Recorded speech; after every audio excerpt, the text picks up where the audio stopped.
नमस्कार sir. Sir Sahib नमस्कार। Sir क्या नाम है आपका? मेरा नाम कन्हैया सिंधे है। कन्हैया जी, आप कहाँ से आए हैं? मैं मध्य प्रदेश के इंदौर जयश्री नगर से आया हूँ। संत रामपाल जी महाराज जी से नाम दीक्षा कब लिया आप सर? मैंने संत रामपाल जी महाराज से नाम दीक्षा 10/6/2014 को ली। संत रामपाल जी महाराज जी से नाम दीक्षा लेने से पहले आप क्या भक्ति साधना करते थे? मैं संत रामपाल जी महाराज जी से नाम लेने से पहले मैं खुद एक गुरु बन के बैठा हुआ था। कई प्रकार के देवी देवताओं की पूजा करता था जो मेरे शरीर के अंदर आते थे। मतलब देवी देवता के अंदर मतलब सबसे पहले शेषनाग जी आते थे, जिसमें 5 फन के, 9 फन के, 12 फन के, ऐसे मतलब कई प्रकार के नाग आते थे। फिर उसके बाद में देवियाँ आती थी, सभी देवियाँ आती थी छोटी से लेकर बड़ी तक की, जैसे कालका देवी, वैष्णो देवी और लक्ष्मी देवी। उसके अलावा जैसे लूली पांगली जो देवियाँ आती वो आती थी। महिषासुर आते थे और भैरुओं में सभी भैरू आते थे, जैसे काल भैरू के अलावा 52 भैरू तक के जो भी है वो आते थे। जितने भी घाट हो, जितने देवी देवताओं के स्थान पर जाऊँगा उतने मेरे को पावर मिलेगा और मैं भक्तों के ज़्यादा से ज़्यादा दुखों को दूर करूँगा। उस चक्कर में मतलब मैं हर तीर्थ गया हूँ। मैं वैष्णो देवी गया हूँ, अमरनाथ गया हूँ, नंगे पैर गया हूँ। मैं जूते चप्पल कभी पहनता ही नहीं था। मेरे को आग में जला मतलब चला तो मतलब कोई असर नहीं पड़ता था मेरे को। मैं ऊपर से गिर भी जाऊँ तो मेरे को मतलब कोई असर नहीं पड़ता, क्योंकि जब मैं नाग रूप में और रहता था तो चाहे ज़मीन पे 4-4, 5-5 किलोमीटर तक पेट के बल मतलब घिसटता हुआ जाता था, क्योंकि उससे मुझे शक्तियाँ मिलती थी, जिससे जो भी व्यक्ति मतलब इलाज के लिए आते थे, दिन दुखी जो भी आते थे, उनके इलाज करता था मैं।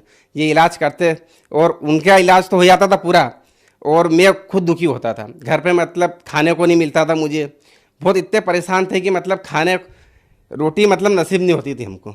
और पूजा पाठ करना वो तो हमेशा ही करते थे, जो जिसकी इच्छा हुई वो फ़ोन कर देता था कि आज मेरे को ये समस्या है, आप ये कर दो, तो मुझे उसमें लग जाना था। काम तो कर नहीं पाता था मैं और उनकी समस्या करने में लगा रहता था मैं। उस चक्कर में मतलब मेरी आर्थिक स्थिति बहुत कमज़ोर थी। और मतलब जैसे मैं कोई भी मतलब जब सवारी आती मेरे को, तो मतलब नाग की सवारी है तो कोई फ़ोटो खींचे है तो मतलब उसके नाग मेरे साथ साथ मतलब नाग की भी फ़ोटो आते थे। और अधिकतर मतलब ये मेरा नियम था कि मतलब जिसको मेरे रूप में या नाग के रूप में या कृष्ण के रूप में दर्शन होते थे, मतलब उसके काम सिद्ध हो जाते थे, जो भी इलाज के लिए मेरे यहाँ पर आते थे।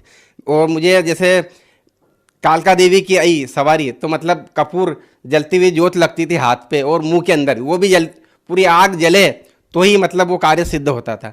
उस रूप में मतलब मेरा विशाल रूप हो जाता था। जब मेरा ये सीना बढ़ जाता था, बाल वगैरह बढ़ जाते थे, इतना भयानक रूप हो जाता कि कोई मतलब देख नहीं पाते थे। यदि कोई मेरा बिना परमिशन के कोई फ़ोटो खींचे तो कैमरा बंद हो जाता था।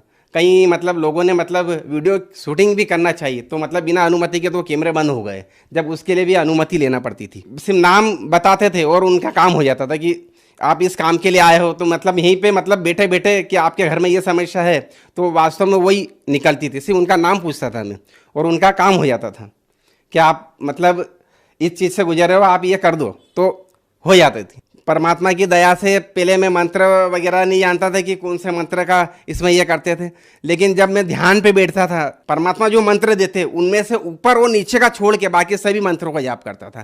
तो जब मैं बैठता था तो ज़मीन से मतलब ये समझ लो 1-1.5 फीट मतलब ऊपर मतलब मेरा स्थान हो जाता था। मेरे जैसे जो जानकार व्यक्ति है, सिद्धि वाले हैं, उनको दिखता था।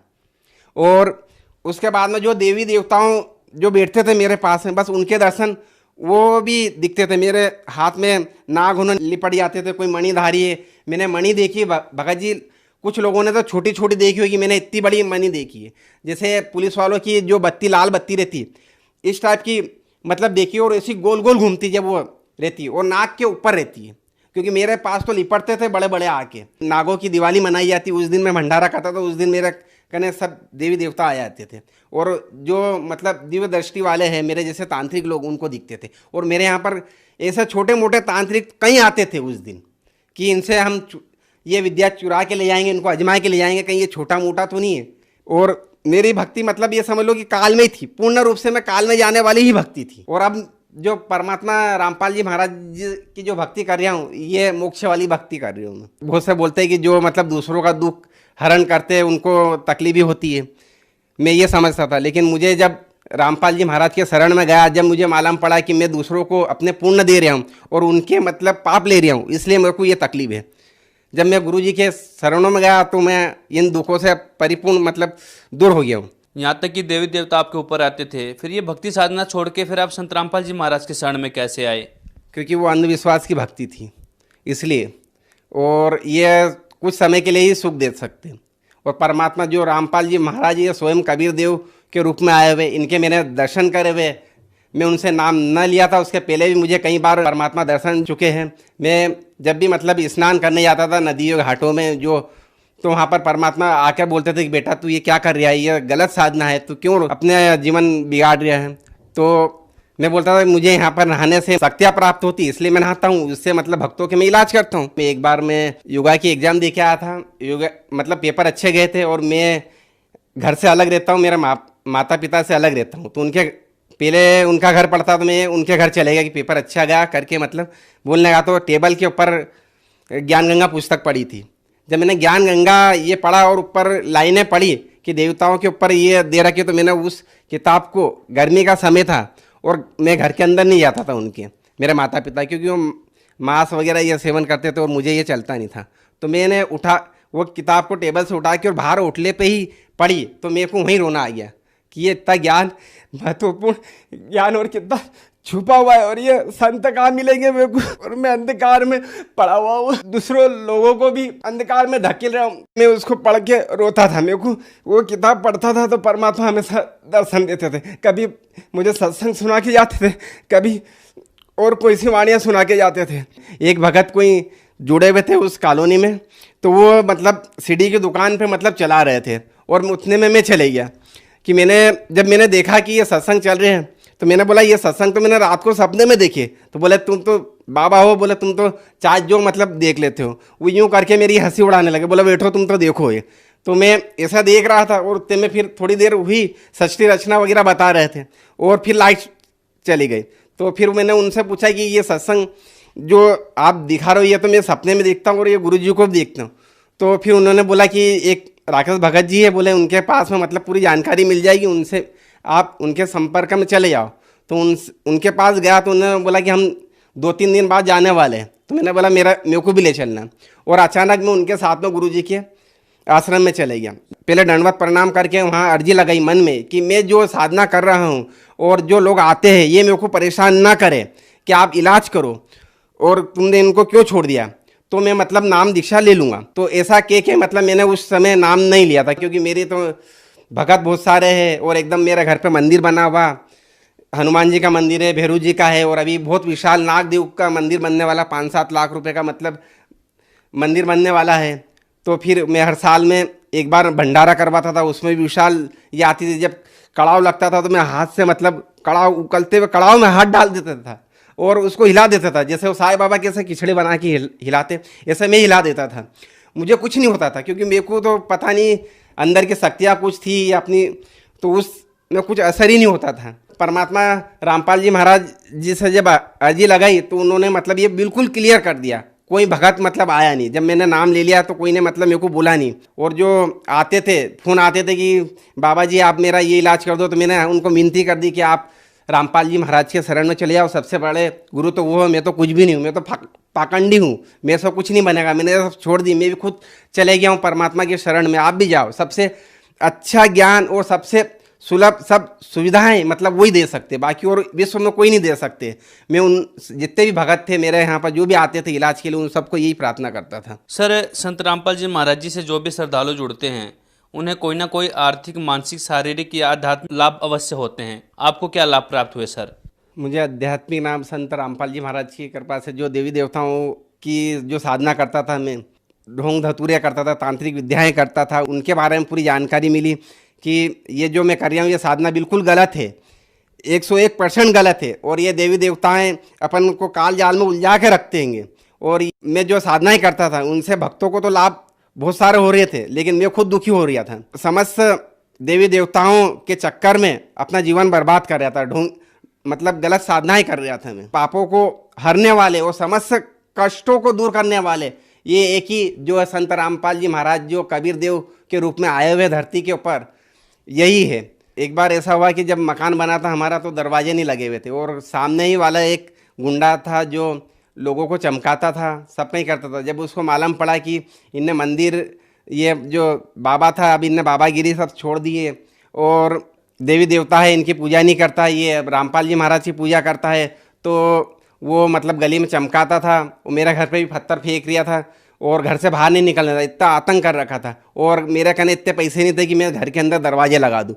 मैं मतलब ऐसे खुले सोता था रात को, मतलब ऐसे ही चादर लगा देता था लकड़ी से और फिर सोता था।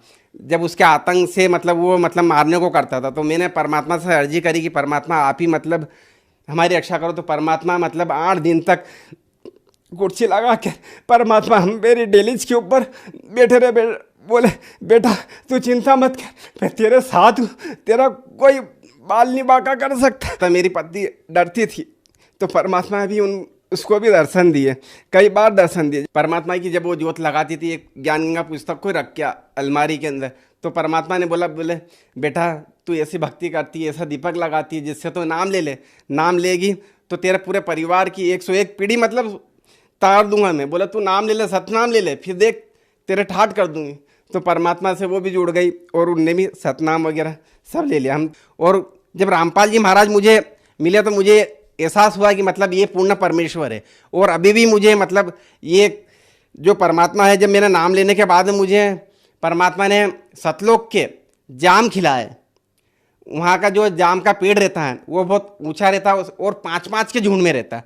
उसमें सुनहरे और वाइट किरणें निकलती। जब अपन जाम को तोड़ते तो तुरंत जो जाम तोड़ा है उस पे मतलब दूसरा आके लग जाता है, ऐसी मतलब ये। और यहाँ के जो इस लोग के वहाँ के तोड़ने के बाद में दूसरा नहीं लगता, लेकिन वहाँ पर तो तोड़ा और लग जाता है। ऐसा मतलब मैं 2-3 बार मतलब परमात्मा के लोग के मतलब फल भी खाए हैं।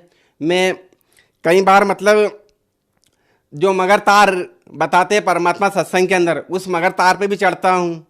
कई बार परमात्मा बोलते हैं कि मैं जहाज़ों से भर के ले जाऊँगा, तो एक समुद्र पे परमात्मा का जहाज आता है, उसमें कई जनता इकट्ठी हो जाती है और परमात्मा उसमें 2 लाइन लगवाते हैं और कहते उसमें मतलब उस जहाज में बिठाने के लिए छटनी होती। जो पूर्ण भगत हैं उनको मतलब अलग किया जाता है और जो थोड़े कच्चे रहते हैं उनको अलग किया जाता है। परमात्मा ने मुझे ये दर्शन भी दिखाया है, तो मैं तो मोक्ष के लिए आया हूँ और परमात्मा मुझे मोक्ष दिलाएंगे। क्योंकि मैं जो परमात्मा की जो भक्ति कर रहा हूँ वही सही है। सर यहाँ पर आप बार बार परमात्मा शब्द संबोधित कर रहे हैं, सर ये परमात्मा शब्द आप किन के लिए संबोधित कर रहे हैं? परमात्मा शब्द मेरे तो परमात्मा संत रामपाल जी महाराज जी हैं, जो गुरु जी हैं मेरे, पूर्ण गुरु पूर्ण परमेश्वर कबीर साहिब जी है, जो बार बार मैं परमात्मा बोल रहा हूँ जिनको, वो मेरे रामपाल जी भगवान है। यही है मेरे सब कुछ, मुझे जन्म देने वाले भी वही है और मुझे पालने वाले भी वही है।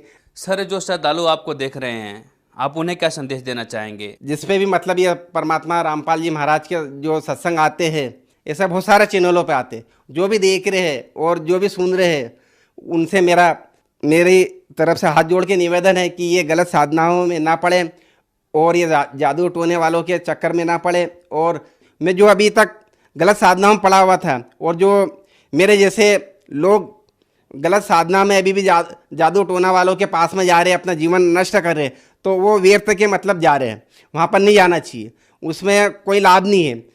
यदि ये साधना को छोड़ के और रामपाल जी महाराज के पास में जाएंगे तो ये मोक्ष का रास्ता है।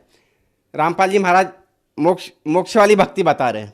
मेरा नाम तो कन्हैया सिंधे है, मकान नंबर 459 जयसी नगर BSF के पास में रहता हूँ मैं, और 9009358998 और ये नंबर पे आप संपर्क कर सकते हैं। उसके साथ में अगर मेरा घर का पता मैंने बता ही दिया है, उस पर भी आप पूछ सकते हो, आसपास वालों से भी पूछ सकते हो कि कन्हैया सिंधे जो आज दास बन गया है परमात्मा का, वो पहले क्या था। मेरा पूरी हिस्ट्री मतलब गली वालों से पूछ सकते हैं और भी बहुत से मतलब रिश्तेदार हैं, उनसे ही पूछ सकते हो। संत रामपाल जी महाराज के चरणों में आए और उनके ज्ञान को समझे और नाम दीक्षा लेकर कल्याण करवाए और मोक्ष का रास्ता ले। धन्यवाद सर।